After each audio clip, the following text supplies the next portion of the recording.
very rarely is it the same. We want everyone off the steps, so keep coming forward. Randolph Hearst was entertaining here, and it was during the Big Depression.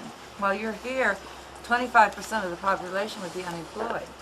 So you might feel very lucky or maybe very guilty to be here. You had to have an invitation. That wasn't too difficult. If you worked for William Randolph Hearst, you might be summoned here. Or if you did something that was newsworthy, he would want your story for the paper, so you were invited. Or if you're part of the Hollywood set, it would be Marion Davies who invited you. And a couple of weeks ago, you might have received a telephone call from a man named Joe Welcome.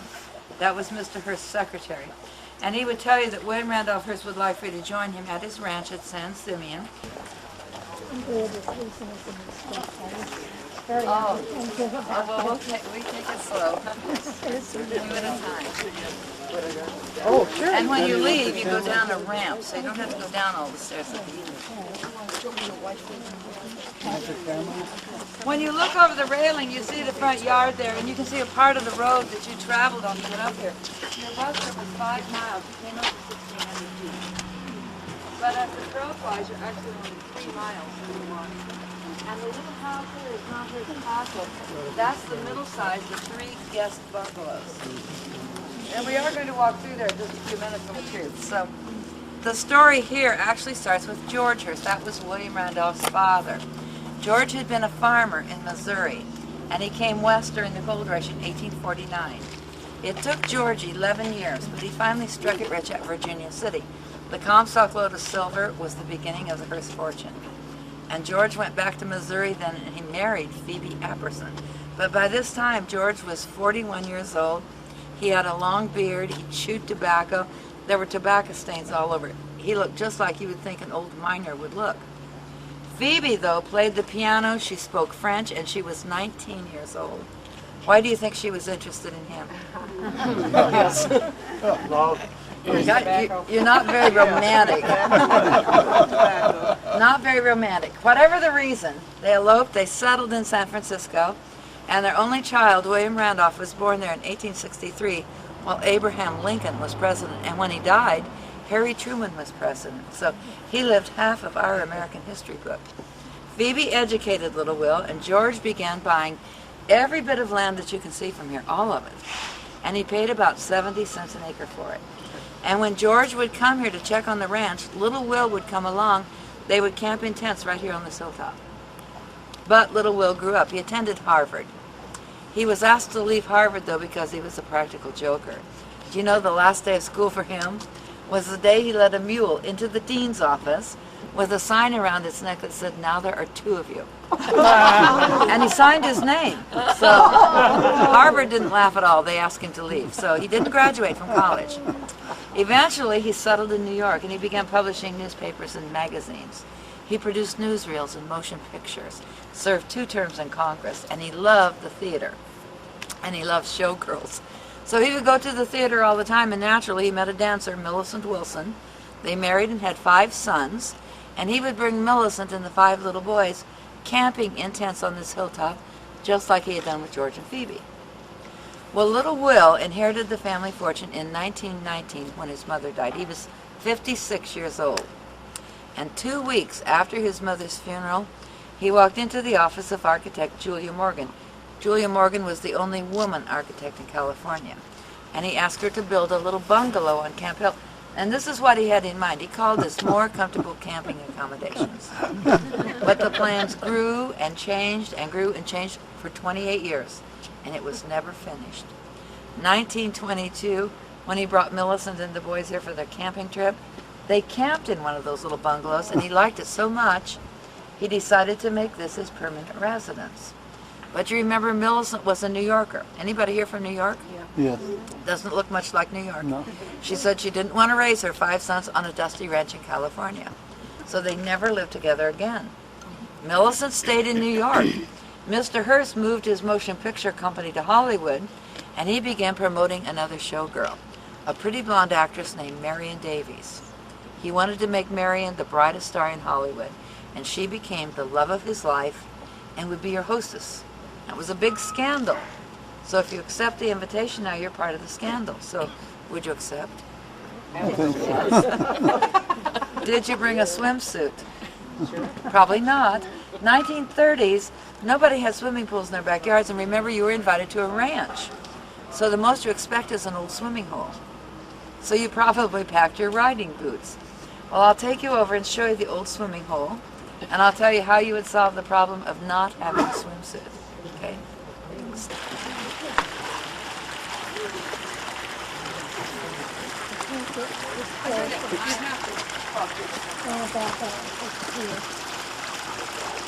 is actually the third pool on the side. There isn't a pool of the garden because that was decided what to do with those 3rd century Roman columns across from you. The pool was enlarged to this size.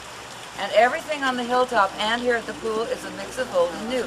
Julia Morgan designed the colonnades on each end. That's Vermont marble. She commissioned a French sculptor to do the Carrara marble statues around the pool and right down here in the alcove. The pool is 3 feet or 1 meter here, and at the drains it's 10 feet or 3 meters and was heated to 80 degrees. Now, as a guest, you might just be strolling around in the morning, and remember, only about a dozen people are here at a time. And you find the swimming pool, you hear a splash, and I hope you have imagination. Look out there, and you can see there was a closet full of brand new swimsuits, and when you go home, your suit is laundered and packed in your bag as a souvenir. And it was the same thing with tennis clothes and riding clothes. Do you know you fellas could go horseback riding with the king of the cowboys? Do you remember who that is? Roy Rogers. This is where Roy learned to do all his fancy riding. And I bet some of you guys used to go to the movies and watch Roy and go home and play cowboy. And here you could really do that. On a chilly day, for you ladies, in the main house, a closet full of fur coats. But you don't get to take those home. The guests woke up one morning and it had been snowing. They saw that Harpo Marx had put those fur coats on all the naked statues in the garden. They were kids coming up from Hollywood to play. Cary Grant, the most frequent guest here, told us the first time he was here he was 21 years old. And your hostess, Marion Davies, is just a kid. So they're not taking this seriously. We do today, but you have to look at it both ways. Do you have any questions about the pool? Well, then after your swim, you would change clothes. Because even on the hottest day, you wouldn't walk around in a wet swimsuit. You have to be proper, even when you're casual. And remember, those wool knit suits, oh, they start to itch and droop, and they're heavy when they're wet. The wet wool doesn't smell very good, so change back into your day clothes. And I'll take you to the terrace above the dressing rooms where late in the afternoon, you might have had tea with royalty. The King and Queen of Greece were here. The Duke and Duchess of Windsor. Anybody here from England? Because every once in a while somebody from England says, I would not sit down with the Duchess of Windsor. Hell, right. And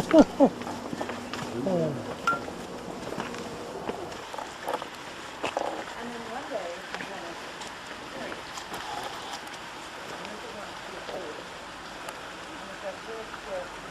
she said that, I just wrote off. And after she left, I said, that was her.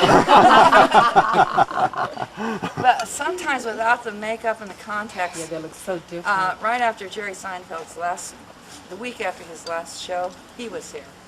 And in the group, and nobody recognized him, and I didn't recognize him, and I have dinner with that man every night. But because he was just very casual. Yeah. You know, he had a baseball hat. He did, exactly. He had a They do baseball look hat on. different, though. You know, they don't look like. So are there any famous people here we should recognize today? Do you think they tell you? Joe Montana, the day he was here. No, but on a tour too, there were 13 people in the group. Not one single person recognized Joe Montana. The guide knew because they called it the ticket office, and the guide traded to get the tour because he's a junior high school football coach. He said, I have to give that to him. And nobody recognized him, but the guide at the end said, I have to ask for your autograph. I thought, oh, that's so tacky. Did he get it? Yes, yes. The only trees here were these big coastal live oak and the California bay laurel. He was 56 years old, and the average lifespan was 54. So everything else came up full grown and enough topsoil to cover this hill 5 feet deep. All day long you would hear the sounds of construction. So when Millicent said she didn't want to live here, don't be so critical. I saw the expressions on some of your faces.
He's rolling the best cut.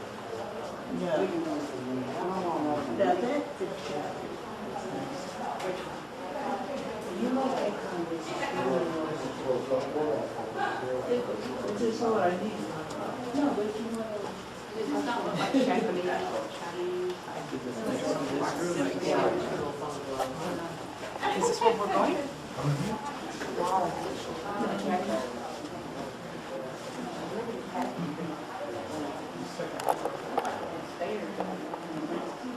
They got stairs in that tower they added, yeah. Did you see the ceiling? We were talking, she was telling us about the ceiling.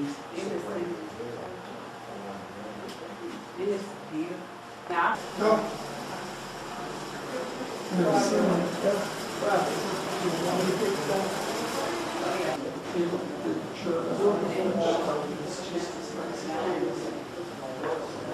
I feel like paint. Barbara was moving, but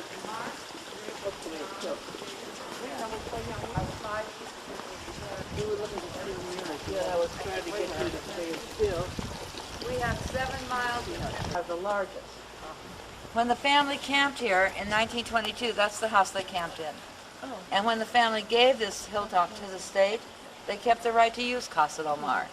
But then in the mid-70s, a very bad thing happened to the Hearsts. You know about the granddaughter, Patricia, being kidnapped? Yeah. Okay, at that time, we had to become more sophisticated with our security here. So to date, nobody lives here. It's a great big, what's called a cherry picker.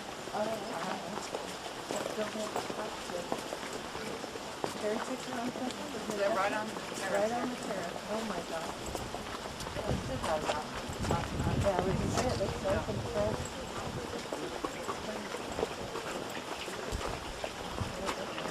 They just hook them on a wire and that's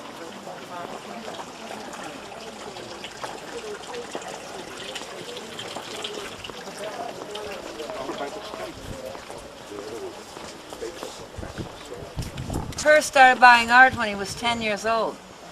His mother took him on the grand tour of Europe, and at that time, he started a collection of German picture books. It started a 78-year shopping spree. But what you see here is a very small part of what he bought. This is the largest collection of Renaissance art representing Southern Europe that you will find any place in the whole wide world. It's not necessarily the finest collection, although we have many very fine pieces. The art he mostly collected was ceilings, mantels, furniture, functional art. In other words, we don't have a gallery of Rembrandts. But the oldest thing he bought is right up here. Her name is Sekhmet. She's 3,500 years old, from Egypt. That means if Moses had collected antiques, he might have seen her sitting on the banks of the Nile, and she would have been an antique queen. But in Egyptian mythology, she is a fierce, powerful goddess. They say the giver and taker of life. So you don't want to stand here too long. We'll go up on the main terrace. I'll let you sit down for a minute. The first thing Julia Morgan did was develop a gravity flow water system and hydroelectric power plant. There was water and electricity here right from the very beginning, and up here you can have a taste of the mountain spring water.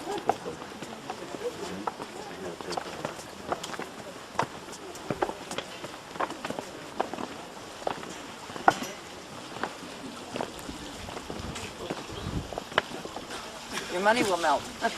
Oh, I'm sorry. You can't sit? No, you can sit on the marble benches or the green furniture. Now, the main house. All of the construction here is steel reinforced concrete. That was Julia Morgan's formula. Buildings that she had designed in San Francisco were still standing after the big earthquake in 1906. That means we're probably going to have an earthquake while you're here. So who's not a Californian? Does that make you nervous? No. Yeah. We don't feel them all, but sometimes things really do shake. We have never had structural damage from earthquakes. Do you know why? Who knows? Who's the engineer in the group? Why we've never had structural damage from earthquakes? Your steel reinforced concrete. That's something to do with The reinforced concrete, is that? Oh, you guys.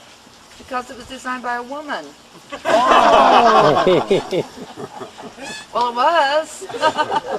No, Julia Morgan was a woman and she was a genius, so we have to give her credit. The guys usually say that's probably why there are 67 bathrooms. The front of the building is faced with limestone from Utah. It's not block construction. And around to the side, did you notice how it looks different? 1947, doctors told Mr. Hearst he had to be closer to medical attention. So he walked away from a construction site. Well, he didn't actually walk away. They drove him down the hill. And at the bottom of the hill, he looked up here, and with tears in his eyes, he said, "Don't do anything till I get back." And he didn't get back. And then when his family gave this to the state, they said, "Keep it the way Pop left it." So we can't finish it. It's just always going to look like this. It has 65,000 square feet, 115 rooms, 37 bedrooms, 41 bathrooms, and 14 sitting rooms. There are 2 libraries, 2 elevators, and 30 fireplaces. 1 dining room, 1 kitchen, a billiard room, a movie theater, and there's a bowling alley in one of the 14 basements. Do you think there are secret passages? Yes, probably. I think so. The official word is no. But I think we haven't found them because they're secret. So I'm still looking. I hope to find them someday. There are 18 bells in each tower, and below that are the original bell towers, which became guest rooms. The brown roof is a teak cornice outlining his 3rd floor private area. The housekeeper would have told you not to go there unless you're invited. His private sitting room is under the peak of the roof. His room is to the right and Marion's room to the left. And on the floor below that is a library. You could have spent a foggy morning in the library with Ernest Hemingway or F. Scott Fitzgerald. Not their books, but them. T.S. Eliot, Somerset Maugham, George Bernard Shaw, Aldous Huxley was here. And then, yes, and then on the ground floor is the assembly room. And about 7:30, we would go right through that 400-year-old Spanish convent gate. But there is a 3rd century mosaic that we can't walk on anymore.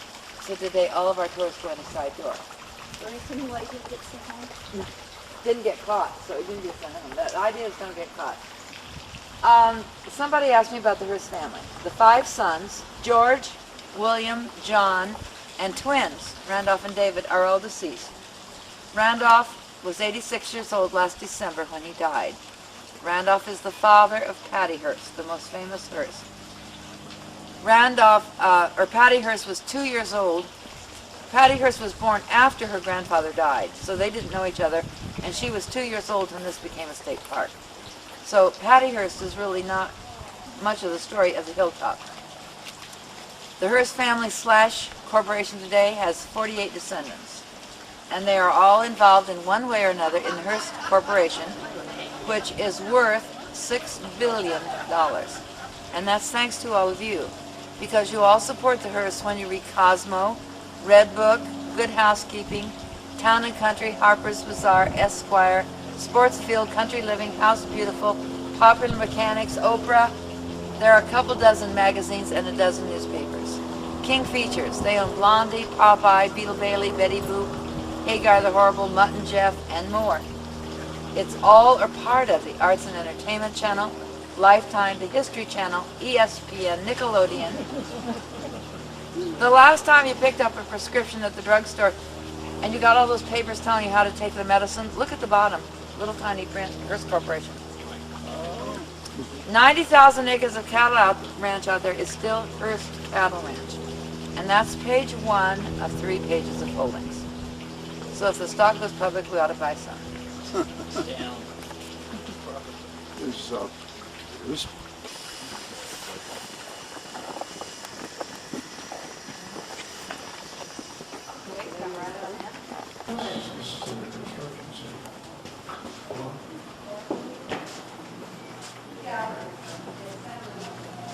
The largest, of course, is sitting.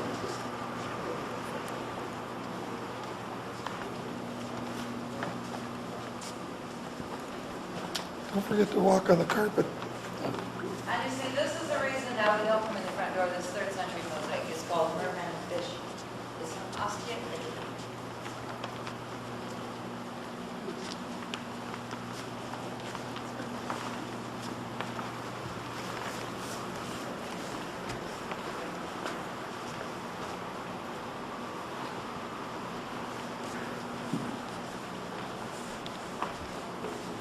Share the statement for them, please.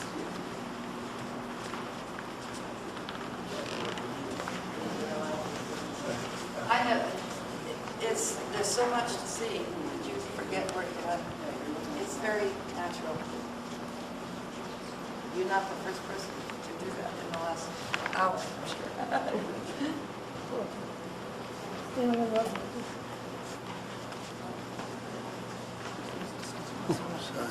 Now, I know it's dark when you first come in, but please look down and be sure that your feet are on the brown tour mat.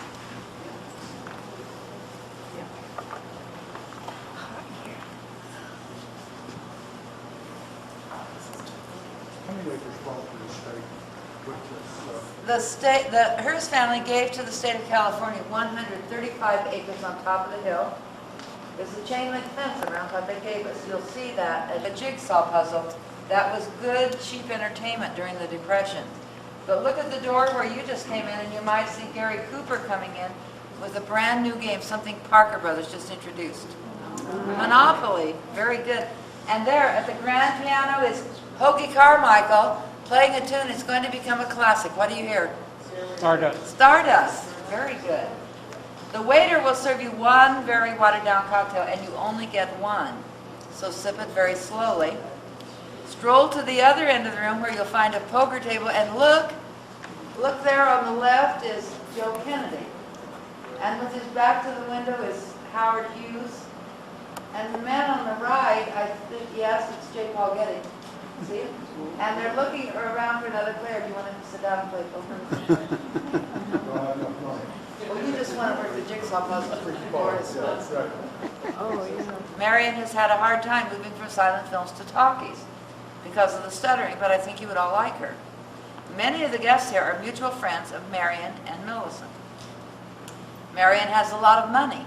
She's made money in films and has bought a little piece of desert. Turns out to be Palm Springs. Now Mr. Hearst comes in. Excuse me. He walks in here. Yes.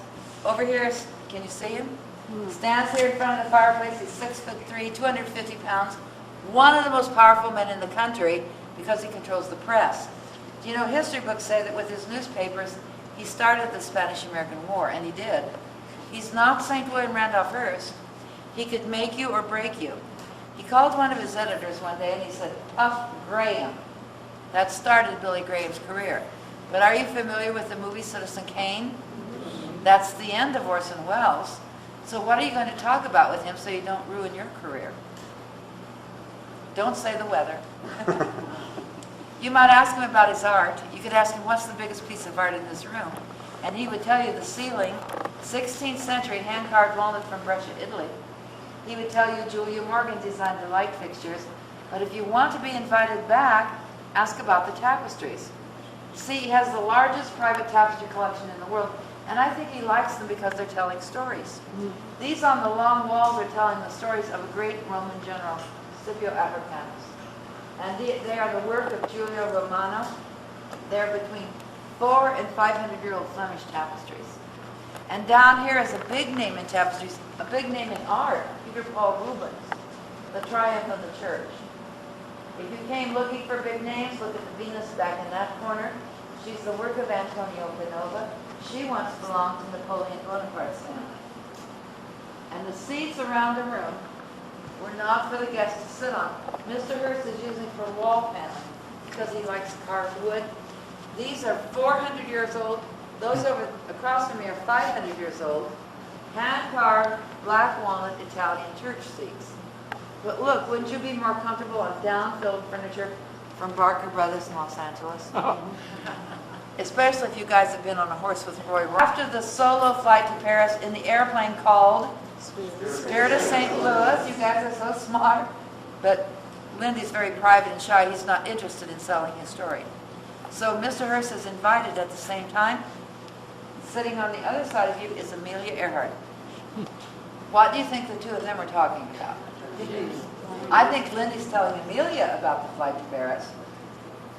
And here, Llewellyn Parsons, one of his writers, writing it.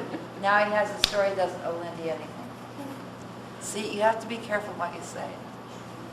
About 9 o'clock, Charles Gates, the butler, opens this door and announces the dinner is served. Come on in, there will be a place card marking your place. And this is the only place on the hilltop you get anything to eat. But Marion became a friend, a good friend of the family. In fact, her last public appearance was at the inauguration.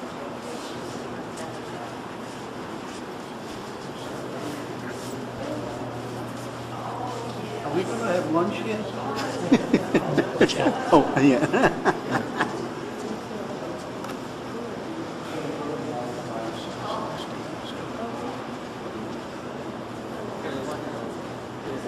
28 years to one word that's not finished though. Oh, no, I'm sorry. I didn't understand. I said, okay. Okay. The guest houses started, oops, be sure your flash is off.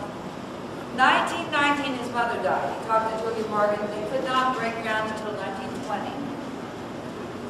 By 1922, the guest houses were finished and construction had started on this house. And the construction continued on this house until 1947, when he had to leave here, and it stopped then. So from about 1921 to 47. Guess he thought he was a 26, 27. One of his thoughts that if Papa's lived today, it still wouldn't be finished, it'd just be bigger. Now I get to step off here to point some things out to you. Please keep coming in, folks. If with your video camera, step forward so people can get in behind you, please. President Coolidge called from his room and asked for breakfast, and the housekeeper said, "I'm sorry, Mr. President, there's no room service. It doesn't make any difference who you think you are. You have to come here for all your food and beverage. Breakfast, short order, served till noon. Lunch, a buffet on the table at the end till about 4, and dinner at 9. Mr. Hearst will arrange place cards, so the conversation is very controversial. He'll put a Democrat across from a Republican. They're running for the same office. They don't like each other. So if they have a nice argument, he'll have a good story for the front page tomorrow of 26 newspapers. And the blonde woman sitting right here, can you see this blonde woman? It's Mae West. Do you recognize her? Across from Mae West, he would put a clergyman from Los Angeles. And Mr. Hearst will sit right here, and across from him would be Marion Davies. The china is Booth's Rolled Willow. It's stoneware. It's like fancy picnic china. Gorham silver plate, paper napkins, ketchup, mustard, other condiments, sometimes with the price still on. But remember, this is the ranch. He was camping in tents, now he's camping in a castle, so this is like a fancy picnic table. And notice cigarettes and ashtrays, and doctors were telling you that your food will digest better, you'll live longer if you smoke cigarettes. There would be a blue cloud of cigarette smoke over this room. Yes. Candles burning, the wax would drip down over almost pure silver candlesticks from Mexico, and the wax drips onto 400-year-old Italian convent tables. Above your head from Italy are life-size saints. You know, this room is 28 feet wide. How high do you think the ceiling is? More than that. It's only 27 feet high. It's 28 feet wide and only 27 feet high. It's another illusion. And the flags represent districts in Siena, Italy. They are there just for color. The choir seats in here are from Spain. They are 600 years old, and the men who carved this wood still thought the world was flat. Here's a surprise. You were served French wine and German beer with dinner, and French wine bottles would be chilling here 31 pounds of almost pure silver. The silver here is so pure, it only has to be polished every couple of years. There's only one piece of sterling silver. Do you watch Who Wants to Be a Millionaire? Well, I would have won $64,000 a few months ago. The question was, what do they add to silver to make sterling? Is it nickel, copper, gold, or platinum? Nickel. Nickel. Is that your final answer? That's my final answer. You should have called me as your lifeline. It's copper. They add copper to silver to make sterling. Isn't that amazing? Everybody chooses nickel because of the color. And I only knew that because I work here. But the only piece of sterling silver is right here in the case from Dublin, Ireland. It's a parliamentary mace, symbol of civil power. Did you know that Mr. Hearst wanted to be president? He was too progressive, though. He thought all of you women should have the right to vote. He didn't think that children should have to work in factories. And at the turn of the century, those ideas were so progressive, he was never nominated. The menu beside your place would tell you about dinner. You would have well-aged rare roast beef or some kind of poultry. It was not fancy gourmet food. And dinner would last a long, long time. You stop between courses and play games, like charades. You might get up and tap dance on this travertine floor. And then at the bottom of the menu, the name of the movie. The movie starts at 11. You would see a cartoon, a newsreel, and a full-length film. Probably a Marion Davies film you've already seen half a dozen times. So clean up your plate. I'm going to take you to the movie theater. And since we don't show you a movie anymore, when we get to the movie theater, I'll tell you the end of the story. And I think this not for any particular reason. The newspapers flown in daily. The landing strip was where you parked your car today. Telephone and telegraph operator on duty 24 hours a day. And while you ladies sit here and gossip, the fellows go into the billiards room. Now, Carol Lombard was an excellent billiards player. So that indicates to me that you ladies are welcome to come into the billiards room with Carol Lombard and drink brandy and swear like she did and beat the guys at billiards. Barney Google. Hi.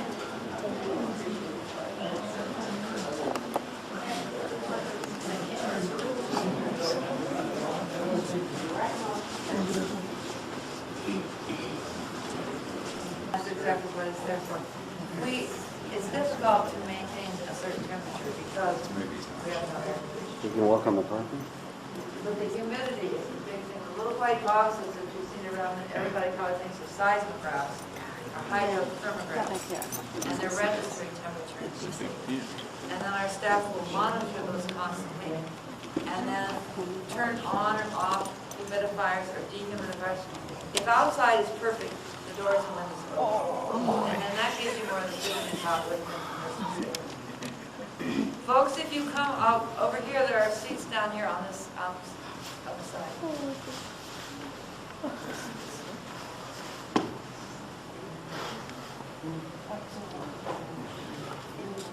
The floor does slant downward because you'll be coming in to watch a movie, just like in a movie palace.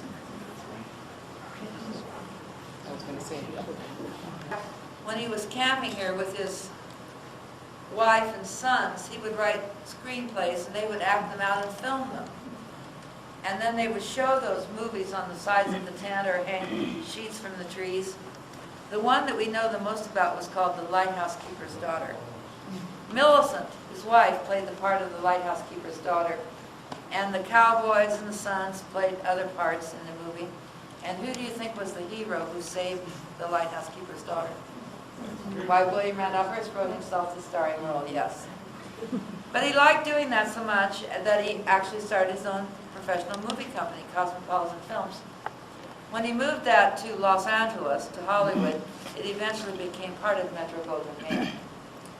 But he finally told Julia Morgan at the ranch he had to have a movie palace. So about the time they were building this wing, he and Julia Morgan discussed making the ground floor the movie theater. And he did want it to look like the movie palaces. So Julia Morgan put up this red silk damask. Julia Morgan designed these tall, tall ladies of cast plaster to hold up the ceilings and the lights. And then the guests would come into this movie palace and watch movies, they tell us, every night. But now, does anybody do the same thing every night for 28 years? So keep that in mind. But most nights they would come in. And Mr. Hearst would sit there on the front row, and the guests would gather on those comfortable down-filled loge seats. and watch a cartoon, a newsreel, and a full-length film. And to come through the crisis, Millicent took a cut in her allowance. Marion sold some real estate and loaned him $2 million, which he never paid back, so she gave him a $2 million gift. Some of his art was sold, some of the real estate, and that's when the Hearst Corporation was formed. And he came through that okay. Continued living here with Marion into the 1940s, when Mr. Hearst was getting very old and Marion was taking care of him. Colleen Moore was one of Marion's girlfriends, Hollywood movie stars, girlfriends. And she came to visit at that time and said that when they came into the movie, Mr. Hearst sat down there on the front row, and Marion took one of those wool lap robes and put it over his lap, tucked him in. She took a little electric space heater and put it close to him. And then she took off his glasses, she polished them, and she put them back on his face. She looked at her friend, Colleen, and she said, "I'm the glasses polisher." But by 1947, doctors told him he absolutely had to be closer to medical attention. So Marion bought a house in Beverly Hills, and the two of them moved into that house. Mr. Hearst died in that house in 1951 at the age of 88. Marion was about 56. Just before he died, Marion deeded the house over to him so he would have the dignity of dying in his own home. And on the day he died, Marion had been sedated by a doctor because she was hysterical. When she awakened, Mr. Hearst had died, and the sons had already taken his body to San Francisco for a funeral. The next morning, Marion's complimentary subscription to the Los Angeles newspaper was not on her drive. It had been canceled. Rather abrupt end, don't you think? Mr. Hearst did leave Marion something, though. He left Marion controlling interest of the Hearst Corporation. That's not the surprise ending. Marion sold her interest back to the family for $1. So do you think it's a love story or a scandal? And you're all just sighing for Marion. Melissa came to be the hostess. Winston Churchill went to Santa Monica and was entertained by Hearst and Marion. And Churchill wrote to his wife and said he was having a wonderful visit here. He had met both Mrs. Hearst and they were charming. And they were. Okay? Mr. Hearst would get up after the movie, 1 or 2 a.m., stretch and tell you all good night now and expect you to go to bed. But some of the guests who were looking for adventure or romance would go to the place that I'm going to take you. So if you have...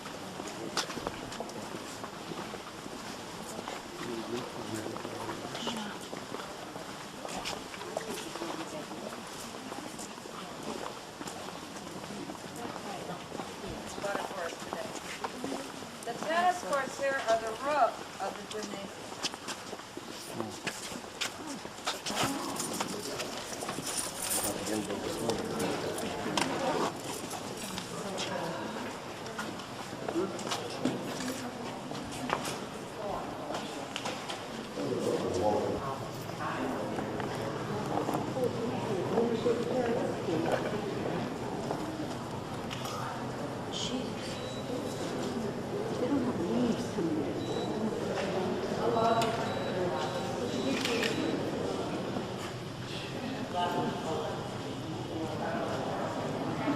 Okay, if you all will move down as far as you can along the